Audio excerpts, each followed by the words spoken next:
Welcome Mr. Barry Peatman to the Barry Peatman Sports Show. And welcome to you, Colin Sutcliffe, and all my viewers in Victoria, New South Wales, all around the world. It's a very nice day in Chelsea, 29 degrees or 30 degrees, isn't it? 30 degrees, yep. It's gone up 10 degrees the last half hour. Yep, it certainly Hot has, day. so it's quite warm. Yeah, before we talk about what's just transpired, oh, it's a bit of a... we're going to go back to yesteryear. 1874. 1980 something, isn't it? Up a Fertony Gully I was playing. 2-4-10. Oh, that doesn't make sense. I don't quite work out that it was playing against Ferndale. Ferndale versus... Fertony Gully, wasn't it? Ferntree Gully, Upper Ferntree Gully versus Ferndale. Who were you? Fertony Gully. Versus Belgrave here, so 87, that's what it is. 1987. 1987, we've got it there now.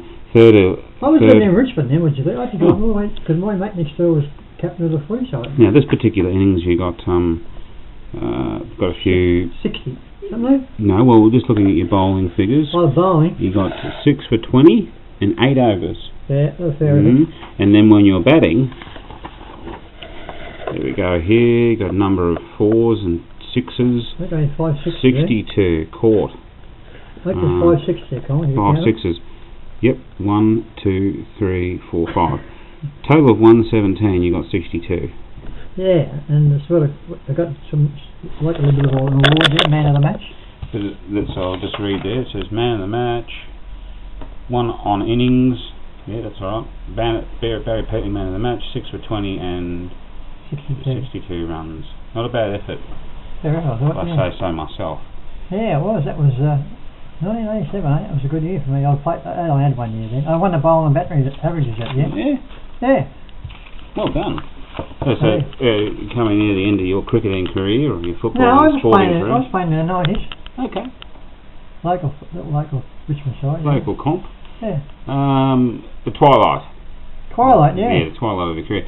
Now, let's get on to the cricket we just had, Barry. Your prediction was slightly wrong about the third I thought test. I was going to be right because the last day when I rang you up, I thought they needed 68 or 80 something within 2 hours or something, or 90 balls, but Mitch Marsh, they were poking around for a while, but he's a good batsman. Yeah, well, it finished 2 days early. Yeah, it was, yeah. Yeah, so they had 2 days to go. But it was it became a bit volatile. New Zealand Bolt was bowling well, and sadly Bracewell was chipping in. Yeah, I'll tell you about the disappointments for New Zealand shortly, but but that what's his name? The one the fellow you just mentioned there. Trent Bolt. It's about time he fired up too. He hasn't been firing up first 2 tests. He was hopeless. Yeah, pretty reasonable, pretty bad. But no, they finished up getting the runs. But that Mitchell Marsh and his brother, what's his brother's name? Sean Marsh. Sean Marsh. They're a very good double, to it. Yeah, there's a lot of controversy about Sean Marsh because do you know he's been batting for 13 years in the Sheffield Shield, right? I thought he was only in his 20s. No, 13 years. He's 32. Right, started when he was 19. What do you reckon his average is in Sheffield Shield? 38. Yeah. That's a pretty low average. Very low. We don't pick, Australia does not pick, generally, players who average in their 30s as premium. No, he's probably got a game because his old man's won a selector, Jeff Marsh. Yeah, maybe. Yeah, they got a bit of a soft spot for him because there's other players that over the last 3 or 4 years have averaged a lot more.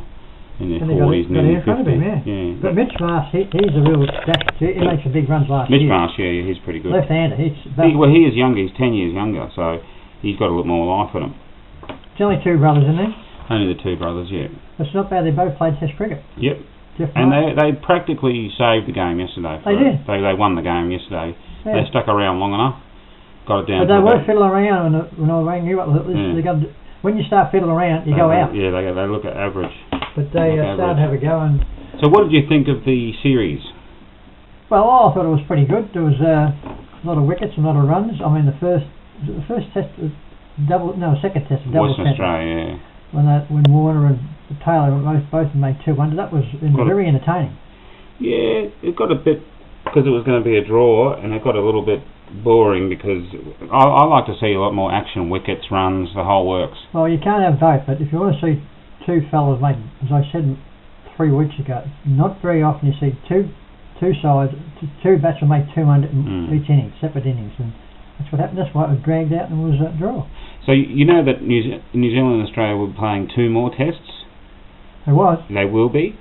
Why? In about 2.5 months, they're going over to New Zealand and playing. Oh, going over there. Playing 2 tests in New Zealand. I'll have a drink. It's pretty hot here. Pretty hot. 2 tests in 1 day in New Zealand, but basically the next game is over in Christchurch, is it? Well, the next game is West Indies. No, over in New Zealand. Yeah, West Indies and Tasmania is the next games.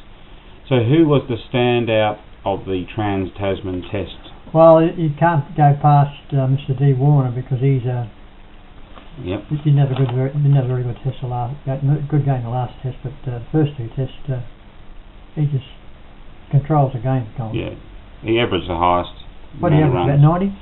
Something like that. Yeah, I mean before he came into this series, I think he was averaging about 70 or 60, wasn't he? 60 or 70? Yeah, he made a lot of 50s. He didn't make any hundreds. He hadn't made 100 for a while before this series. But he was kept on making 50s, 60s, 70s. Oh, he's never out before 60 and 50. He's plus he controls the game. He attacks the bowls. He doesn't wait for the ball to come. He just bashes them out the game. So there's Warner. Any other standouts? Well, Ross Taylor, he's 200. God, that was unbelievable. 290. You know what? Went up to Brisbane, and he looked like he was going to get every single ball, which he did. And then after the Brisbane test, he went and got his eyes tested. Now this is a true story, and he had a problem with his eyes, and he had to get his contact lenses readjusted. Oh, he had contacts in there? Yeah, he had a contact. Well, they might have moved. They moved or done something. Wouldn't you think that before you went out the bat? And then he goes and gets a 290. Yeah, but the biggest, you can ask me, the biggest disappointment of the series is one. Unbelievable. McCullum, I cannot believe it. Didn't fire a shot at all. No. I mean, he's been making hundreds every second game the last few years. Yeah. What's his highest score?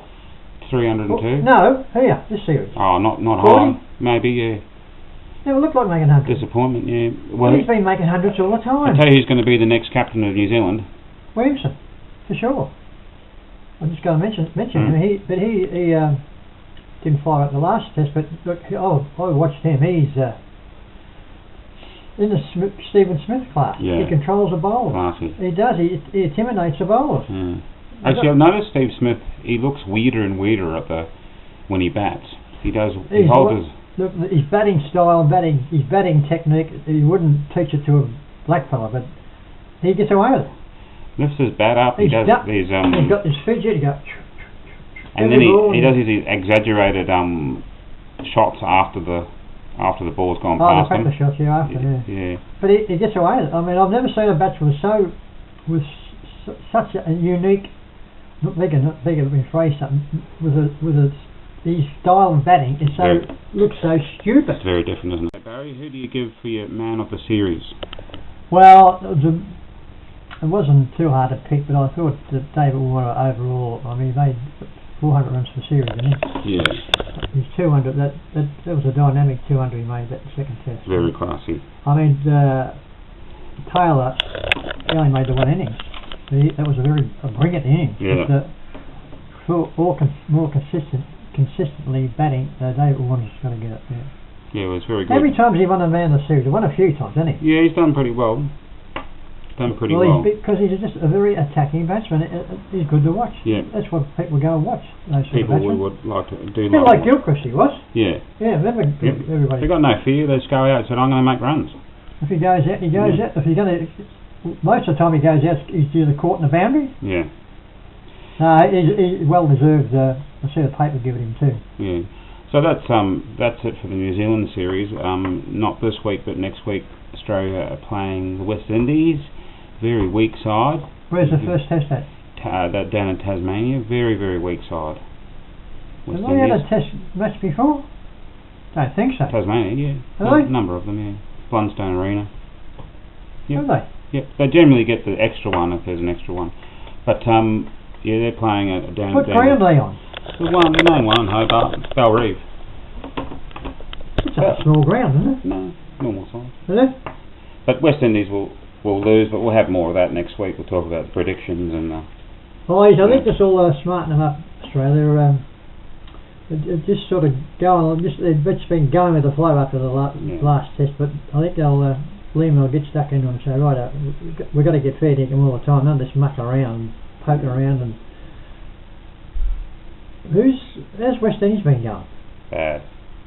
They've been bad for about 10 years, haven't they? Bad. They're worse because people like all the stars don't want to play for them. Like Chris Gale doesn't want to play. Is he playing the test? Nope. Why not? Doesn't want to play for West Indies. I think I read something about that. He likes playing. He played one days and he wants a big bash stuff, doesn't he? Big bash. But they got. They might be paying him enough. They got one probably good fast bowler. Who? Jason Holder. Well, he's been around for a while. He's young, Jason Holder. But then it drops off severely, and they don't really have a number one batsman. What was the reason? Bravo. Maybe. Well, he's getting hot. What was the reason? Did Mr. Gale, did he say what's the reason he's not playing? It's too long and hard. For him? Yeah.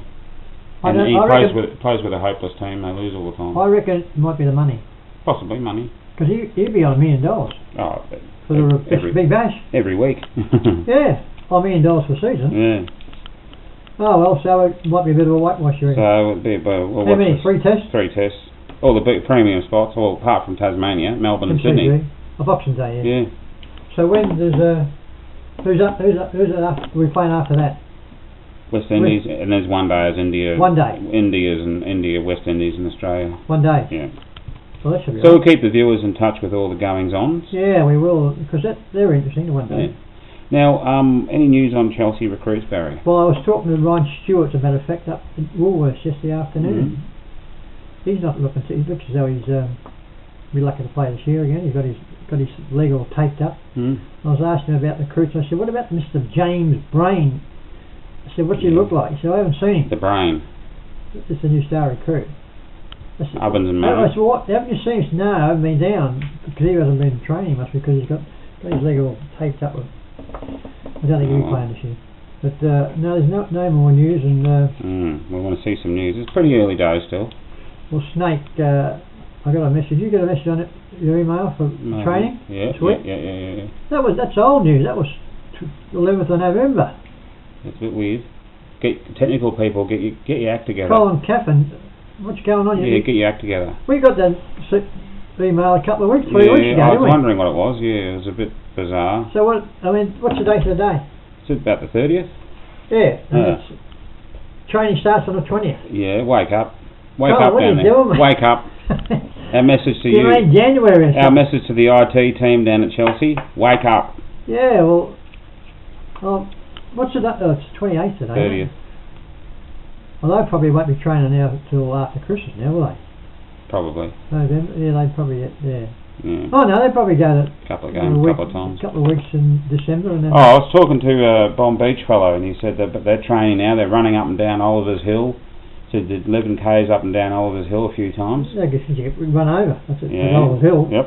That's the worst thing in Australia. They're in trouble, and they're looking forward to smash Chelsea this year. He told me. They've got McDonald back. You know that. McDonald's back. There's another 6 goals every week. That's what he told me. McDonald's back. What's his name? Football? He's a footballer. Not overly tall. I forget his name. He works for a company that I do some work for. Where did you meet him? At a building site. Where did he come to talk about Bomb Beach?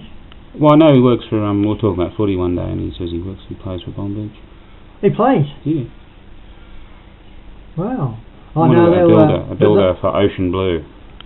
Oh yeah. Because he said that the owner of Ocean Blue, his brother is the president of Bomb Beach. Oh yeah.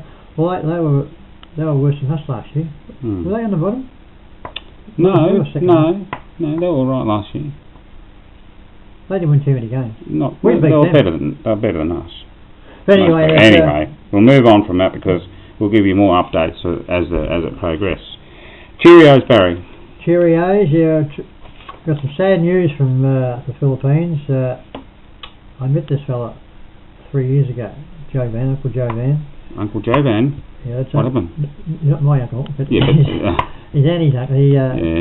He's been in a wheelchair the last 20 years, but Annie used to wash him and all. Like lady I know, wash him and clean him, and anyway, he passed away 3 days ago. She was there, but they have a wake, and what they do, the man comes and picks the body up, brings it back, goes down to the place where they embalm them, then comes back and they all stay up all night for 2 nights. Oh. And you've got no friends there coming today, but yes. You're going to, what do you call that, when you get burnt, what do you call that? Cremated, yeah, but very sad day. He was a good fella. Oh, that's sad, isn't it? Yeah, everybody's sad. Yeah. Oh, well. Anyway, that's your commiserations to the family. I give them my commiserations, and no good at all. Other Cheerios. Yeah, got a new viewer from Vermont. The name's Judy. Judy. But that's on Judy. Hope you enjoy the video, Judy. It's a new viewer. She'll probably special mention to Judy. What's going on here? Maria, Nicole, May, Nicole, Marie, May, and Usel. They all watch it every week. The Philippine lady. Very too. good. Of course, PH, Shandy and Carl, so I rang up PH, so he rang me up.